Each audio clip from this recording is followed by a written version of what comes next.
Hello and welcome back to another episode of Farming Life at Forge. So I'm currently here waiting for the dogs to do their business, but we have got a very busy few days ahead of us. So today is Thursday, so there's the FCO, the final FCO vaccination for my 8 tyres. So that's this morning. Not exactly sure what time the vet is arriving. We're also moving around a lot of cattle today because tomorrow is the scanning. So we're going to be scanning our cows and heifers. I'm not actually sure how many we have to scan. But we need to move around all the bunches so that everything that we need to scan is all in a shed with locking barriers. And then Sunday we'll be moving them around again because on Monday we have our herd test. So I'll explain all about the herd test. There's some new rule changes here in France on the herd test, so I'll explain all about that. Mom and Dad have headed over to the second farm. So they usually go over there in the mornings and feed around over there, give out any bales, do all the feeding, check on the cows over there that are due to calve, and do the rounds, and I will start the feeding here.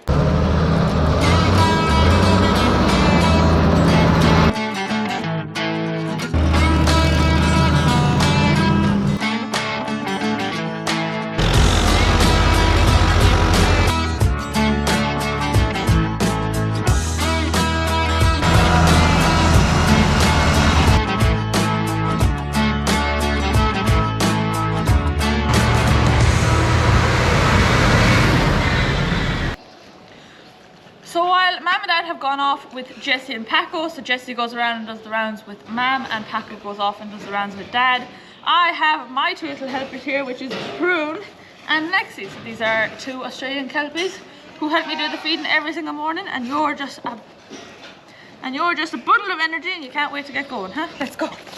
Yeah, let's go.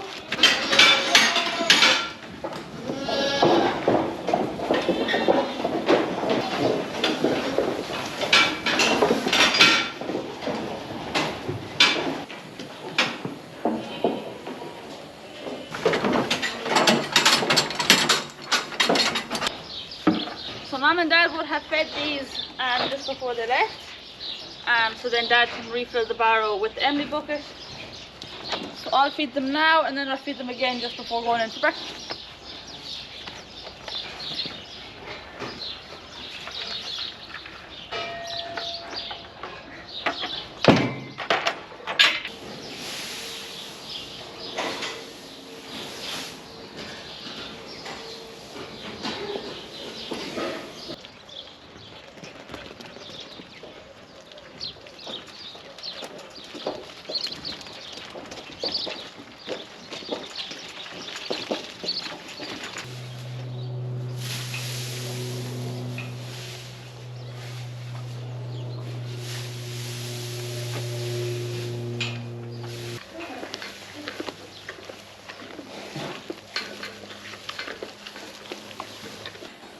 So it's time now, so all the animals have had their breakfast. I didn't film everything, but you get the idea. Maize, hay, maize, hay, maize, hay. Huh? Everyone gets maize, everyone gets hay, yeah. And then, so now it's time for us to get our breakfast. So I better go in and put on the eggs. So that's the breakfast. Now it's time to go get my salaires ready for whenever the vet comes. Je fais les 4. Les 4. Il y a 4 après.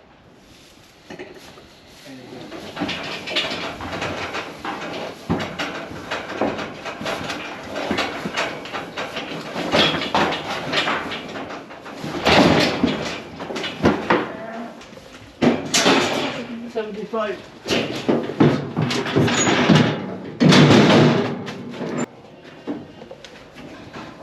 308.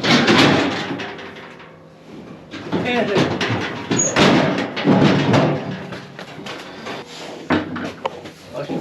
Here's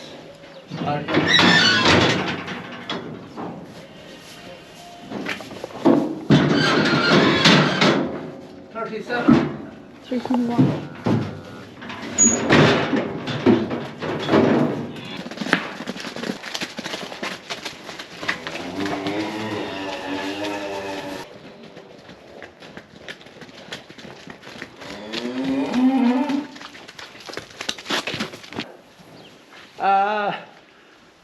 I wouldn't say they're as good to put on weight as the limousine, but they have did very well for the price of them.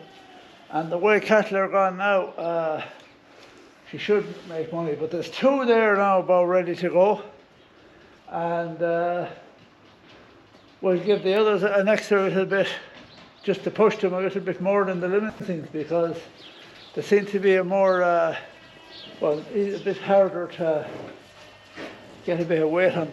Okay.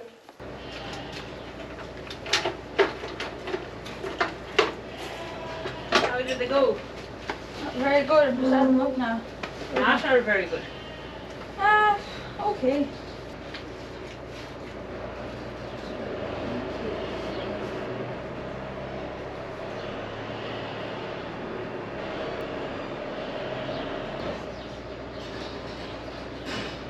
So they're putting on less than a kilo a day, which definitely is nowhere near what the limousines would do.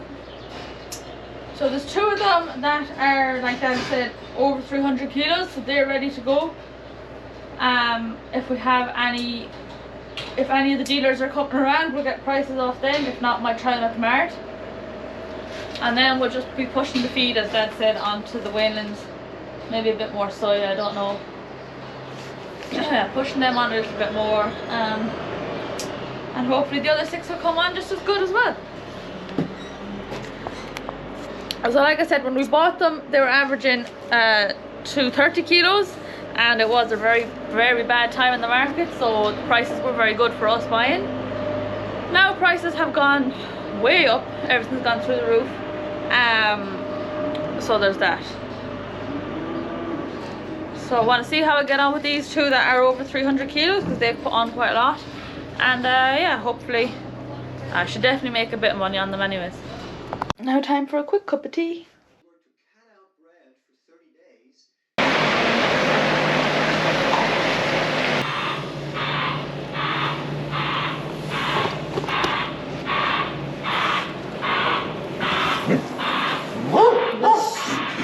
Oh, the big daredevil, huh?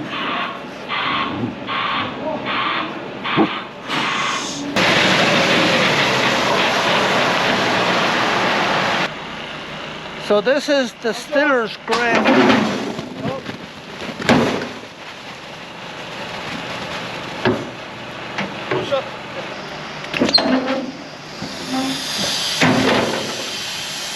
ones that built around the place.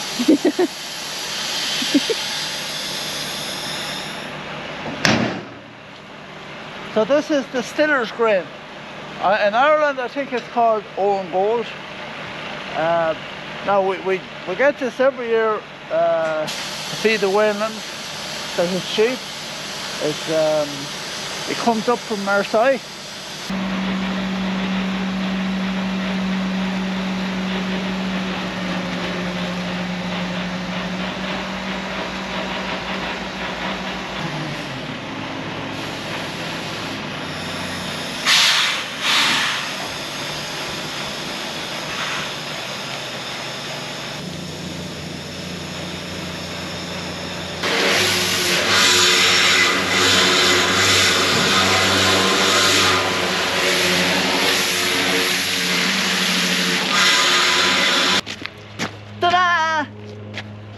Okay, we're after getting a load of distiller's grain, or brewer's grain. I think it's distillers. We get it every year. It comes from Marseille, but really all the transport company is looking for is someone to kind of cover their costs to come up for a load of grain up here. We'll have to wash out the lorry because he's going for another load of brewers or corn to make beer or whiskey or whatever to make. And if we didn't buy that, the lorry would have to come empty. So we're getting it very cheap. I really like it because what I call keeps the cattle fresh. It works really well with maize. So they're getting nothing else now, only mineral, maize and this. And what they call it, they get it's about a half of the Emery bucket, and more than half, 3/4 and quarter of that for the white. Now it takes them a day or two to switch over, but they do love it after that. So the way I have to mix this now is I have to scoop up a bit and fill the maize bucket and empty it out again at the maize pit and fill it up again. Because if you don't mix it real well, for the first, till they get used to eating it, they're inclined to leave it behind. Now we used to do the maximum, or the say, crimping they used to call it. Never was really a lover of it, because the crimping, even when I did it in Ireland, I found it used to go off on me real quick. And over here, it's even warming up now as it is. With the crimping, it wouldn't work here. So then we were using the maximum, and that used to heat up. But I found the calves that eat anything to be the last thing they'd eat before they'd, everything else would have to be gone before they'd eat the stuff out of the maximum. To be okay if you were fattening cows or something like that, they'd eat anything. But the young whalens wouldn't eat it. Now, it's not a good sign when rats don't eat it. So you'd never see a rat attacking where you had the maximum or that stored. Now, I know lots of people use it. I wouldn't use it again, and I like this, and I like grinding the corn as well. So we kind of want to spare some of our own corn now, because we have a lot of whalings this year, and so I want to spare my own corn, and plus it's very dear to buy, so we sold some of it as well. But what do you call it? No, this really works well for that.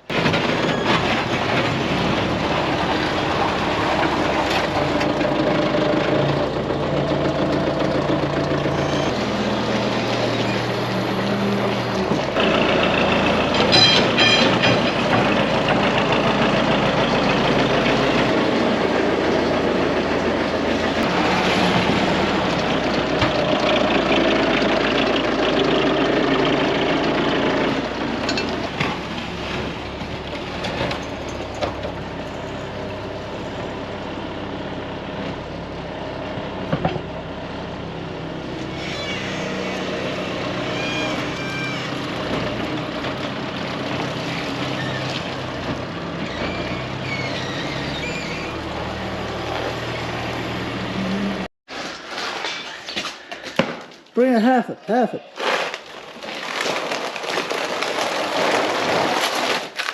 Before you finish, you should be pushing the hole out.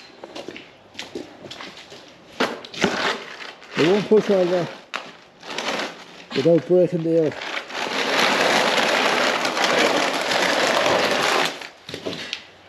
Dad's words of wisdom.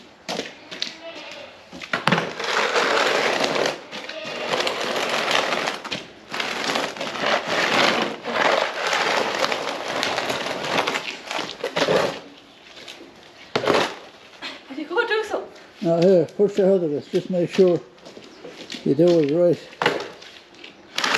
There's your way, my way, and the right way and the wrong way. It has to be done my way. Which way am I doing now?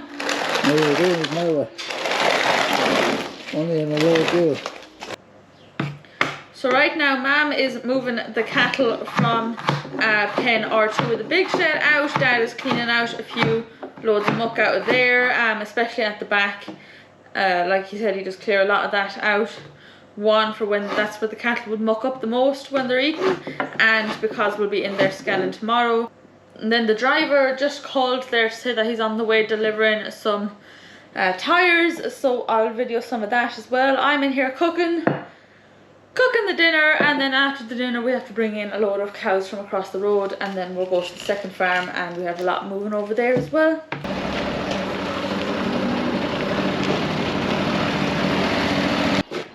Madame, bonjour. Bonjour. Grec de la forge. Oui. Je vous laisse ça. Vous finirez là, vous garez de l'autre côté.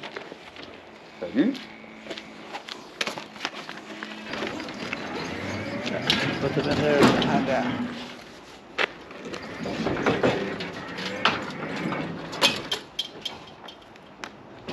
On va les mettre là. Dedans? ouais.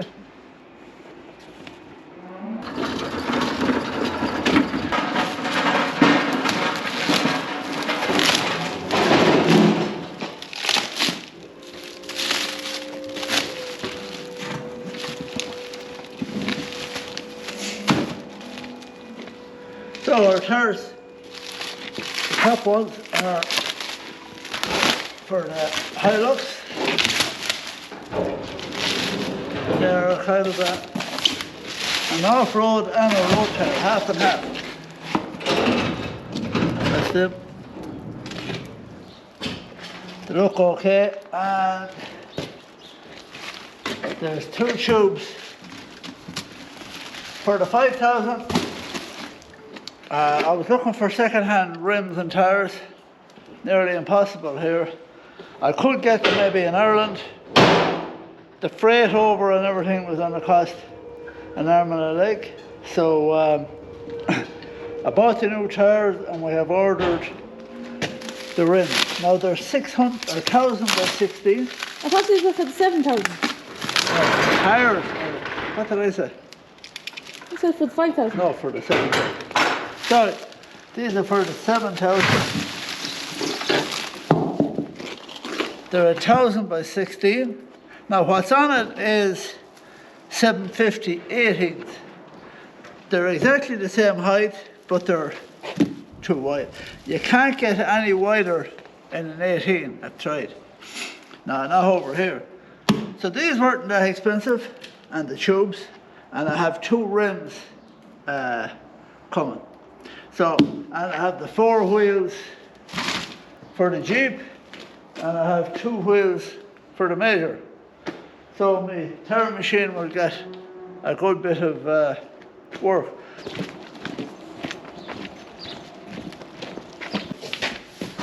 It's actually higher. So, there it is, not pumped up, way better. So, now there, I wouldn't have bothered changing them at all, only these had to be changed. And what do you call it? There's a bit to buy a new 750 18, and these and changing the rim wasn't that big of a difference. Plus, I would be happier with these. They look a little bit more beefier on it, as the fella says. I'll keep the 18s. After I take off of these tractors, I have a place up in the loft. I keep the back tyres are very good on it. I'm not going to change them. This year now on tyres, I have to put 2 back tyres on the digger and 2 front tyres on the 4630, and that should finish. What do you reckon, Jess? Okay, so we're just here now moving some cattle from across the road on the home farm to the farm, so they have to be scanned tomorrow. I don't know if you can see Dad, he's just out there now trying to call them. They're coming running, so hopefully they'll all be up at the gate and then we can just let them out.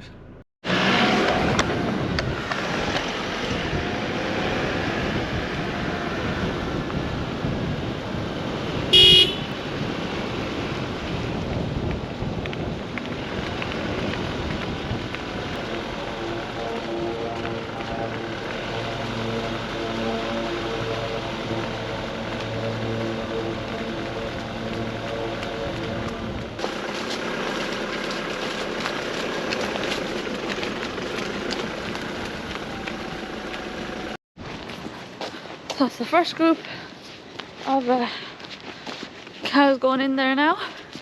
Mum saw them up the back lane to the house. So they have to go out onto the main road, so it's always a bit more annoying because you have to stop traffic. But now we just have to go over to the second farm and there's no traffic, so it should be a lot easier, hopefully.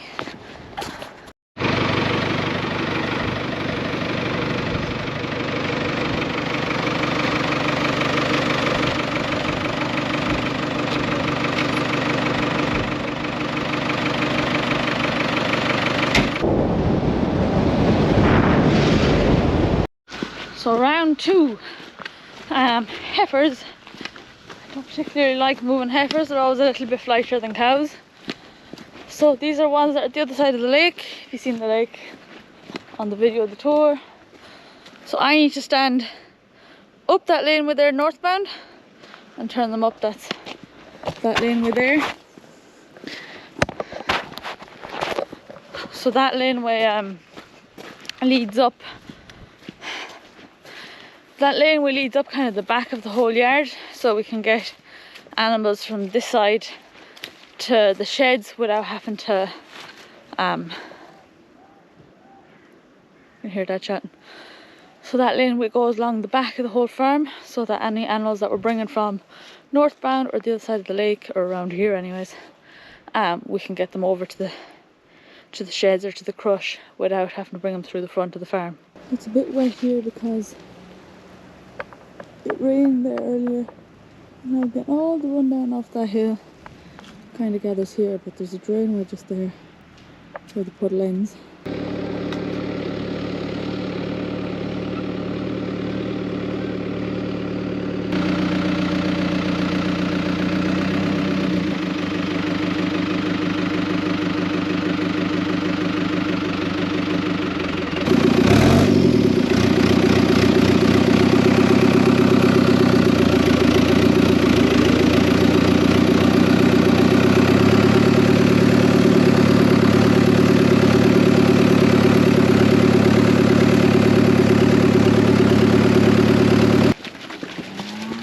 Paco.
We're just rising dust now, jumping around in the straw.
So that's the last bunch in, ready for tomorrow.